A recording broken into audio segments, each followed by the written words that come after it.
वालेकुम दोस्तों, मैं हूं आपका मेज़बान डीजे और आप देख रहे हैं डीजे न्यूज़ इन्फो चैनल। आज 25 मार्च 2026 इटली यूरोप की जानिब से ताज़ा तरीन और इम्पोर्टेंट्स अपडेट आप लोगों की खिदमत में लेकर हाजिर हुए हैं और उम्मीद करते हैं कि आप सभी लोग खैर खैरियत से होंगे। बढ़ते हैं अपनी सबसे पहली और इम्पोर्टेंट अपडेट की जानिब। तो साल 2026 के अंदर आप लोगों को दो बेसिक चीज़ों के बारे में बताएंगे जब आपका केस रिजेक्ट हो जाता है।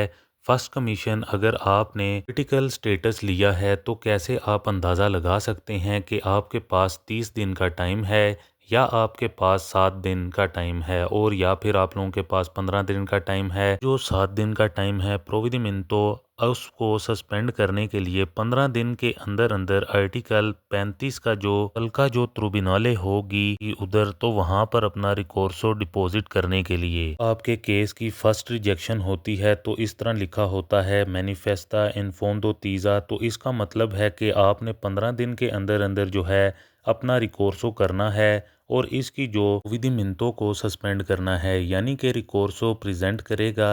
एक तो आपका जो सस्पेंसिवा वो आपको चाहिए होगा और दूसरा आपका आर्टिकल 35 के मुताबिक आप इस मुत्तलका ट्रिब्यूनल में सबमिट होगा। और दूसरा, अगर आप ऑर्डिनारियो होता है तो फिर आपने 30 दिन के अंदर अंदर जो है फिल करनी होती है। तो आप लोगों को बताते चलें, यानी कि 30 दिन आपके पास होते हैं जिस दिन आपको नोटिफिकेशन होता है और आपने ये अपना मुत्तलका जो अदालत है वहाँ पर सबमिट करना होता है। तो दोस्तों, ये एक इम्पोर्टेंट इन्फॉर्मेशन हमारे बहुत से भाई इस हवाले से जिनको जानकारी नहीं होती है तो उनके लिए ये एक ताज़ा तरीन और इम्पोर्टेंट अपडेट है। इसके अलावा अपनी अगली अपडेट आप लोगों के साथ शेयर करेंगे अपना और अजीलो पॉलिटी को लेकर जो नए फैसले किए गए हैं उनको लेकर कानून जो कि नाफिज होने जा रहा है 12 जून 2026 को। तो आप लोगों को बताते चलें कि इसके अंदर क्या बड़ी बड़ी तब्दीलियाँ की गई हैं। तो सबसे पहले बात करेंगे क्या तब्दीलियाँ की गई हैं और पहले कैसा था और अब क्या होगा। नंबर 1 पर बात करते हैं। पहले आप लोगों को 2 3 4 साल इसी में ही लग जाते थे, लेकिन अब कुछ हफ्तों में सिर्फ कुछ महीनों के अंदर ही आप लोगों के जो केस है उसका फ़ैसला आप लोगों को मिल जाएगा और वकील को बहुत कम वक्त मिलेगा कि आपका दफ़ा कर सके। नंबर 2 पर दोबारा इम्तिहान का जो कहा जाता था, जो कि पहले होता था कि हम मुतमईन नहीं हैं पहले वाले इंटरव्यू से, अब ऐसा नहीं होगा। फ़ौरन आपको ब्लॉक किया जाएगा, ऐटोमेटिकली सिस्टम ही आप लोगों को ब्लॉक कर देगा। तीसरे नंबर पर महफूज ममालिक की लिस्ट बनाई जाएगी। जो लोग महफूज ममालिक से आएंगे उनके हक़ में जो फ़ैसले होंगे वो बहुत ज़्यादा कम होंगे। और आप लोगों को बताते चलें कि वो लोग, यानी कि जो महफूज ममालिक से आएंगे उनको तवज्जो कम दी जाएगी, और वो लोग जिनकी जान को ख़तरा होगा और वो ऐसे ममालिक से आएंगे तो इसमें भी वो साबित करने में नाकाम रहे तो उनको फेल कर दिया जाएगा और फौरी तौर पर उनको डिपोर्ट किया जाएगा। इसके अलावा चौथे नंबर पर पहले आने वाले जो लोग थे जब वो बॉर्डर से आते थे तो उनको क्रॉसिंग के हवाले से काफ़ी ज़्यादा आसानी होती थी और उनको खाने पीने और इजाज़त दे दी जाती थी, लेकिन अब उनके केस को वहीं पर ही रोक दिया जाएगा। वहीं पर जहां पर वो आए होंगे वहीं पर उनको ब्लॉक किया जाएगा और वहीं से उनको देखा जाएगा। इसके अलावा फ़िंगर्स के हवाले से काफ़ी ज़्यादा ताख़ीर होती थी, अब फ़िंगर के हवाले से भी जो वक्त लगता था वो नहीं लगेगा, यानी कि एमरजेंसी बुनियादों पर फौरी उसका जवाब आएगा और फास्ट ट्रैक के ज़रिए उनका फ़ैसला किया जाएगा। और इसके साथ साथ जो दूसरे ममालिक में जाते थे आज़ादी के तौर पर फिरते थे तो वो भी रोक दिया जाएगा उनको वहाँ पर। इसके अलावा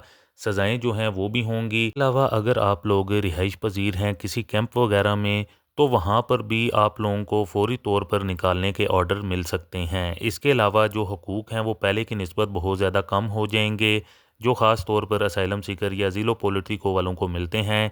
इसके अलावा नंबर 7 पर बात करेंगे पहले जो डिपोर्टिंग का या फिर ट्रांसफ़र, जैसे जर्मनी वापस आपको मांगता था अपने लोगों को तो यहाँ से दूसरा अब इटली से मांगता था, तो वो वाला जो डिपोर्टिंग का या ट्रांसफ़र का जो प्रोसेस था, यानी कि इस पर भी काफ़ी ज़्यादा टाइम लगता था और काफ़ी ज़्यादा ये भी किया जाता था। अभी ये फास्ट ट्रैक के ज़रिए और ऑर्गेनाइजेशन तरीके से होगा। इसके अलावा हुकूमत को इजाज़त होगी कि वो किसी तीसरे मुल्क में, यानी कि थर्ड कंट्री में आपको उठाकर भेज दिया जाएगा और वहाँ पर आपके असाइलम का फ़ैसला होगा।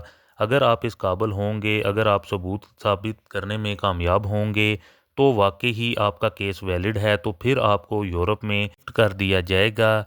یہ جو تبدیلیاں ہیں یہ 12 جون 2026 کو یہ نئے جو قوانین ہیں یہ لاگو ہونے جا رہے ہیں۔ دوستو یورپ کے اندر بھی اب نئے سخت قوانین بہت جلد لاگو ہونے جا رہے ہیں، اور جو نئے آنے والے ہیں یا پھر جو پہلے سے موجود ہیں ان کو کافی زیادہ محتاط رہنے کی ضرورت ہے۔ کسی قسم کی کوئی بھی کوتاہی یا کوئی بھی غلطی آپ لوگ کرتے ہیں تو آپ لوگوں کو ڈپورٹ کیا جا سکتا ہے، تو لہٰذا کافی زیادہ دھیان رکھنے کی ضرورت ہے۔ اس کے علاوہ اپنی اگلی اپڈیٹ آپ لوگوں کے ساتھ شیئر کریں گے۔ دہلی میں حالیہ ریفرینڈم کے بعد سیاسی ماحول خاصا گرم ہو گیا ہے، جہاں اپوزیشن جماعتیں اور کچھ عوامی حلقوں کی جانب سے وزیر اعظم جارجیا میلونی کے استعفے کا مطالبہ زور پکڑ گیا ہے۔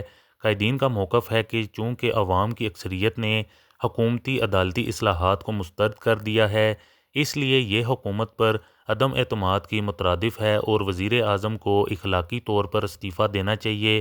تاہم میلونی نے اس مطالبے کو مسترد کرتے ہوئے واضح کیا ہے کہ وہ عوام کے فیصلے کا احترام کرتی ہیں، لیکن یہ ریفرینڈم حکومت کے خاتمے کا سبب نہیں بنتا۔ ان کا کہنا ہے کہ وہ اپنی مدت پوری کریں گی اور ملک میں اصلاحات کا عمل جاری رکھیں گی۔ سیاسی ماہرین کے مطابق اگرچہ حکومت کو اس نتیجے سے دھچکا لگا ہے، لیکن فوری طور پر حکومت کے گرنے یا استعفے کے امکانات کم دکھائی دیتے ہیں۔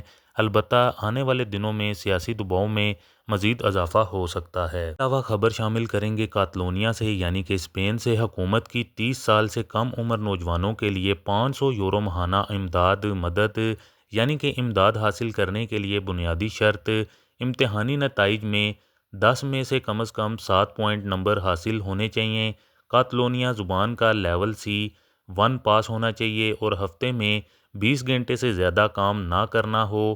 گزشتہ 3 سالوں میں کسی بھی قسم کا حکومتی یا نجی وظائف یا اس قسم کی کوئی مدد حاصل نہ کی ہو، یہ امداد حاصل کرنے کے لیے درخواست دی جا سکتی ہے۔ اس کے علاوہ اپنی اگلی اپڈیٹ آپ لوگوں کے ساتھ شیئر کریں گے۔ ماہرین کے مطابق وینس ہر سال تقریباً 1 سے 2 ملی لیٹر تک پانی میں ڈوب رہا ہے۔ اس کی بڑی وجہ زمینی سطح کا نیچے بیٹھنا اور سمندری سطح کا بڑھنا ہے، اس لیے ہر سال یہاں پانی کی سطح اونچی ہوتی جا رہی ہے اور قدرتی واقعات ہوتے ہیں جس میں شہر کے کئی حصے پانی میں ڈوب جاتے ہیں۔ دلچسپ بات یہ ہے کہ اس مسئلے سے نپٹنے کے لیے اٹلی نے موس پروجیکٹ بنایا ہے، اور جو ایک جدید انجینئرنگ کا نظام ہے جس میں پانی کی سطح کو کنٹرول کرنے کے لیے بڑے گیٹس لگائے جائیں گے تاکہ شہر کو مکمل طور پر ڈوبنے سے بچایا جا سکے۔ اس کے علاوہ کافی بھائیوں کی جانب سے سوال پوچھا جاتا ہے کہ نولا اوستا ابھی کیسے نکل رہے ہیں، سپیڈ میں نکل رہے ہیں کہ سلو نکل رہے ہیں؟ تو دوستو آپ لوگوں کو بتاتے چلیں کہ جن بھائیوں نے امیگریشن کے اندر اپلائی کیا تھا